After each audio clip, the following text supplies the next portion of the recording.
আসসালামু আলাইকুম সুপ্রিয় নবম ও দশম শ্রেণীর শিক্ষার্থীরা, আশা করি ভালো আছো। এই ভিডিওতে সেট ও ফাংশন এই অধ্যায়ের অনুশীলনী 2.1 এর 9 নম্বর এবং 10 নম্বর অঙ্ক সলভ করব।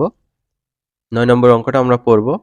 এ ও বি যথাক্রমে 35 এবং 45 এর সকল গুণনীয়কের সেট হলে এ ইউনিয়ন বি ও এ ইন্টারসেকশন বি নির্ণয় করো। তো এ সেটের উপাদানগুলো হবে 35 এর গুণনীয়ক, বি সেটের উপাদান হবে 45 এর গুণনীয়ক। তো প্রথমত আমরা গুণনীয়কগুলো বের করি। তো গুণনীয়ক তোমরা কিভাবে বের করবা? গুণনীয়ক বের করার জন্য যে সংখ্যাগুলো দিয়ে 35কে ভাগ করলে নিঃশেষে বিভাজ্য হয় সেগুলোই হচ্ছে 35 এর গুণনীয়ক। তো এখন কথা হলো, যার গুণনীয়ক বের করতে বলে তাকে কি আমরা 1 থেকে শুরু করে ওই সংখ্যা পর্যন্ত সকল সংখ্যা দিয়ে ভাগ করব?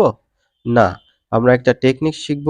টেকনিকটা হচ্ছে, যাকে গুণনীয়ক করতে হবে অর্থাৎ যার গুণনীয়ক বের করতে হবে তাকে বর্গমূল করব। বর্গমূল করে দশমিকের আগে পূর্ণ যে ভ্যালুটা পাবো, 1 থেকে ততদূর পর্যন্ত সংখ্যাগুলো দিয়ে যার গুণনীয়ক বের করতে বলবে তাকে ভাগ করে দেখব যে নিঃশেষে বিভাজ্য হয় কিনা। তো প্রথমে আমরা 1 দিয়ে শুরু করি। 35কে 1 দিয়ে তো ভাগ যাবেই, তাহলে 35 হলো। তো 1 দিয়ে ভাগ করেছি, তো 1 আমরা প্রথমে লিখেছি, তারপর ভাগ করে ফলাফল কত আসলো 35, তারপর গুণ দিয়ে 35 লিখেছি। তার মানে 35কে লেখা যায় 35 গুণ 1। এবার 2 দিয়ে ভাগ করবা, 2 দিয়ে 35কে ভাগ যাবে না, কারণ 35 বিজোড় সংখ্যা। 3 দিয়ে যাবে না, 4 দিয়েও ভাগ যাবে না, 5 দিয়ে কিন্তু 35কে ভাগ যাবে। তো 35কে যদি 5 দিয়ে ভাগ করো হবে হচ্ছে 7। তো তুমি ভাগ করছো 5 দিয়ে, ফলাফল পাইছো 7। তো 5 আর 7 গুণ আকারে লিখে দিবা। আমি কিন্তু 35কে বর্গমূল করে পূর্ণ সংখ্যা 5 পেয়েছিলাম। সুতরাং এই যে 1 থেকে 5 পর্যন্ত সংখ্যাগুলো দিয়ে 35কে ভাগ করে দেখেছি গুণনীয়ক কি কি হয়। আর কিন্তু আমাদের চেক করার কোনো প্রয়োজন নেই। তো জাস্ট 1, 5, 7, 35 এগুলো লিখে দিবা, ঠিক আছে? এগুলো হচ্ছে 35 এর গুণনীয়ক। তাহলে এ সেট হবে 1, 5, 7, 35। এটা হচ্ছে এ সেট। এবার 45 এর গুণনীয়কগুলো বের করতে হবে। তো 45কে বর্গমূল করে দেখবা কত হয়, 6 দশমিক সামথিং। তো 1 থেকে 6 পর্যন্ত যে সংখ্যাগুলো আছে সেগুলো দিয়ে 45কে ভাগ করে দেখবা নিঃশেষে বিভাজ্য হয় কিনা। তো 1 দিয়ে তো ভাগ যাবেই 45কে, তো 1 গুণ 45 এটা আমরা লিখতেই পারি। 2 দিয়ে 45কে যাবে না, 45 বিজোড় সংখ্যা। তো 3 দিয়ে যাবে 45কে, 3 15 45, তাই না? তো 45কে হচ্ছে 3 দিয়ে ভাগ করবা। তো 3 দিয়ে ভাগ করছো, আবার ফলাফল পাইছো 15। 3 আর 15 গুণ আকারে আমরা লিখে দিয়েছি। 4 দিয়ে যাবে না, 5 দিয়ে যাবে। তো 45কে যদি 5 দিয়ে ভাগ করো 9 হবে। 5 এবং 9 গুণ আকারে লিখে দিতে হবে। 6 দিয়ে যাবে না। তো এখানেই স্টপ। 1, 3, 5, 9, 15, 45। তো এইটা তোমরা লিখে দিবা। তারপর বি সেটের উপাদান এগুলোই লিখবা। জাস্ট সেট যেহেতু ফার্স্ট ব্র্যাকেট আর সেকেন্ড ব্র্যাকেট শুরুতে আর শেষে দিয়ে দিবা। এবার এ ইউনিয়ন বি বের করতে হবে। তো এ সেটের উপাদানগুলো ইউনিয়ন বি সেটের উপাদানগুলো লেখা হয়েছে। ইউনিয়ন মানে সবগুলো উপাদান নিয়েই আমাদের উত্তর হবে। এখানে প্রথমত 1 লিখতে হবে, তারপর হচ্ছে 1 তো এখানেও ছিল শেষ। তারপর 3 এখানে লেখা হলো 3, তারপর হচ্ছে 5 আছে উভয়ের মধ্যে, যার মধ্যেই থাকুক লিখতে হবে। তারপর হচ্ছে 7 আছে, তারপর হচ্ছে 9 আছে, তারপর হচ্ছে 15 আছে, 35 আছে, তারপর হচ্ছে 45 আছে। সবগুলো উপাদান নেওয়া শেষ হয়ে গেছে। এবার এ ইন্টারসেকশন বি বের করতে হবে। তো এ সেট এখানে লেখা হয়েছে, ইন্টারসেকশন বি সেট এখানে লেখা হয়েছে। তো এ এবং বি সেটের উপাদানগুলোর মধ্যে যেগুলো কমন সেগুলো হবে আমাদের উত্তর। ইন্টারসেকশন মানে হচ্ছে কমন। তো 1, 5 এখানেও আমরা 1 আর 5 দেখতে পাচ্ছি, আর কিছুই কমন বা মিল নেই। তো 1, 5 এটাই হচ্ছে উত্তর। এবার 10 নম্বর দেখব। যে সকল স্বাভাবিক সংখ্যা দ্বারা 346 এবং 556কে ভাগ করলে প্রতি ক্ষেত্রে 31 অবশিষ্ট থাকে, এদের সেট নির্ণয় করো। তো এখানে এই যে 31 অবশিষ্ট রাখতে হবে, তাই না? তো প্রথমত যে সংখ্যা দুটো আমাদের এখানে দেয়া আছে এগুলো প্রত্যেকটা থেকে 31 বিয়োগ করতে হবে। 31 বিয়োগ করে যা পাবো সেগুলোর গুণনীয়ক সেট বের করতে হবে। তো গুণনীয়ক যেগুলো পাবো, তো এইটার মধ্যে এবং এইটার মধ্যে গুণনীয়ক যেগুলোর হচ্ছে মিল পাবো, অর্থাৎ ইন্টারসেকশন করব, সেগুলো হবে আমাদের উত্তর। কিন্তু গুণনীয়কগুলোর মধ্যে থেকে 31-এর ছোট কোনো গুণনীয়ক নেওয়া যাবে না। তাহলে আমরা 10 নম্বর এটা সলভ করে ফেলি। দেখো, তোমাদের বইয়ে একটা উদাহরণ দেওয়া ছিল, সেরকম অঙ্ক, সেরকম এখানে কোনো পার্থক্য নেই, বইয়ের সাথে একদম হুবহু মিল আছে। উত্তর লেখা হয়েছে যে স্বাভাবিক সংখ্যা দ্বারা 346 এবং 556কে ভাগ করলে 31 অবশিষ্ট থাকে, সেই সংখ্যা হবে 31 অপেক্ষা বড়।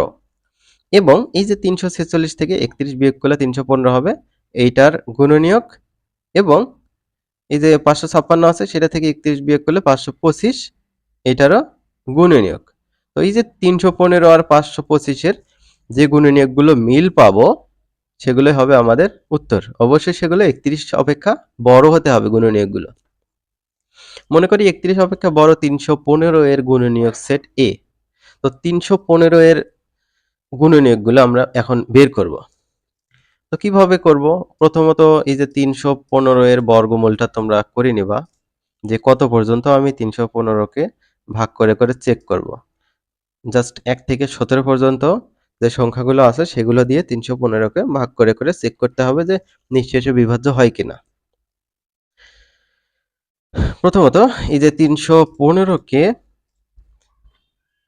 1 দিয়ে ভাগ করো, 315 হয়। তো এই যে যা দিয়ে ভাগ করলাম আর ভাগফল, এই দুটো গুণ আকারে লিখবো। দেখো 1 গুণ 315, তারপর 2 দিয়ে যাবে না, কারণ 315 বিজোড়। তো 3 দিয়ে দেবো, 315 ভাগ 3। তো নিঃশেষে বিভাজ্য হয়েছে, অর্থাৎ দশমিক আসেনি। দেখো এই যে 3 আর 105 গুণ আকারে লিখতে হবে। এবার 315কে 4 দিয়ে ভাগ দাও। তো 4 দিয়ে ভাগ করে দেখতেছি এখানে দশমিক আসতেছে, তার মানে এটা নিঃশেষে বিভাজ্য হবে না। তারপর 315কে 5 দিয়ে ভাগ দাও। 5 দিয়ে, এই যে দেখো দশমিক আসেনি, নিঃশেষে বিভাজ্য হয়েছে। 5 এবং 63 গুণ আকারে লেখা হয়েছে। তারপর 315কে 6 দিয়ে ভাগ করো। দেখো এটাও দশমিক আসছে, নিঃশেষে বিভাজ্য হলো না। তাহলে 315কে 7 দিয়ে ভাগ করতে হবে। 45, এটা তো নিঃশেষে বিভাজ্য, কারণ দশমিক আসেনি। এই যে 7 আর 45 গুণ আকারে লিখতে হবে। দেখো 7 গুণ 45, এটা মানেও কিন্তু 315। তারপর 8 দিয়ে দিবা, দশমিক আসবে। 9 দিয়ে দিবা, তাহলে 35 হবে। তাহলে 9 গুণ 35 লেখা যাবে। তারপর 10, 11, 12, 13, 14 এগুলো দিয়ে দেখবা, 315কে ভাগ করে দেখবা নিঃশেষে বিভাজ্য হবে না।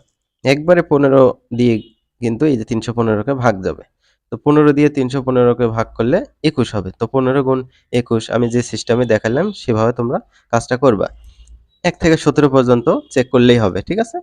16 দিয়েও যাবে না, 17 দিয়েও যাবে না।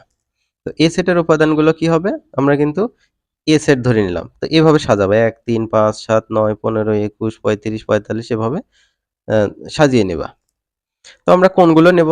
এর মধ্যে থেকে দেখো এ সেটের মধ্যে কিন্তু এই যে 1, 3, 5, 7, 9, 15, তারপর 21 এগুলো নেই। এগুলো নেই কেন? এই যে জাস্ট কি হবে, 31 অপেক্ষা বড় হবে সবগুলোই, হ্যাঁ? গুণনীয়কগুলো কি হতে হবে? 31 অপেক্ষা বড় হতে হবে। এই যে 35, 45, 63, 105, 315 এগুলো কিন্তু 31 অপেক্ষা বড়। সুতরাং এগুলোই নেব, আর বাকিগুলো নেব না। এবার পরবর্তী যেটা পেয়েছিলাম বিয়োগ করে, এই যে 31 অপেক্ষা বড় 525-এর গুণনীয়ক সেট বি। প্রথমত 525-এর গুণনীয়ক বের করে নেব। নেওয়ার পর 31-এর যেগুলো বেশি সেগুলোই আমরা বি সেটের মধ্যে লিখে নেব। তো 525-এর বর্গমূল করে দেখব কত হয়। 1 থেকে তত পর্যন্ত সংখ্যাগুলো দিয়ে 525-কে ভাগ করে দেখব যে নিঃশেষে বিভাজ্য হয় কিনা। তো 1 থেকে 22 পর্যন্ত সংখ্যাগুলো দিয়ে 525-কে ভাগ করে করে দেখতে হবে নিঃশেষে বিভাজ্য হয় কিনা। খুবই জটিল কাজ, তাই না? কি করার? তো 1 দিয়ে ভাগ করবা, কত হবে? 525। তো 1 গুণ 525। 2 দিয়ে ভাগ যাবে না, কারণ 525 বিজোড়। 3 দিয়ে ভাগ করবা, এই যে দেখো 525-কে 3 দিয়ে ভাগ করবা। তো এই যে নিঃশেষে বিভাজ্য হয়েছে, তো 3 আর 175 গুণ আকারে লিখবা। তো এভাবে 4 দিয়ে দিবা, হবে না। আবার 5 দিয়ে দিবা, 105 হবে। তো 5 আর 105 গুণ আকারে লিখবা। 7 দিয়ে হবে, 15 দিয়ে, 21 দিয়ে হবে, ঠিক আছে? তো এর মধ্য থেকে 31-এর যেগুলো বড় সেগুলো তোমরা সেটের মধ্যে লিখে নিবা। তো এখানে শুরুতেই আমি কিন্তু বলে দিয়েছি 315 এবং 525 এর সাধারণ গুণনীয়ক। তো 315 এর এগুলো পেয়েছি, তারপর 525 এর এগুলো পেয়েছি। এদের সাধারণ গুণনীয়ক মানে এই দুইটা সেটের মধ্যে যেগুলো মিল আছে সেগুলোই হবে আমাদের উত্তর। তো মিল আমরা কিভাবে খুঁজে বের করি? মিল বা কমন ইন্টারসেকশন চিহ্ন দিয়ে খুঁজে বের করি। দেখো আমরা এ সেট আর বি সেটের ইন্টারসেকশন বের করব। তো উভয়ের মধ্যে হচ্ছে 35 আর হচ্ছে 105 কিন্তু মিল আছে, আর কিছুই মিল নাই। সুতরাং এটাই হচ্ছে উত্তর। তো শিক্ষার্থীরা, আমরা পরবর্তী ভিডিওতে পরবর্তী অঙ্কগুলো আলোচনা করব।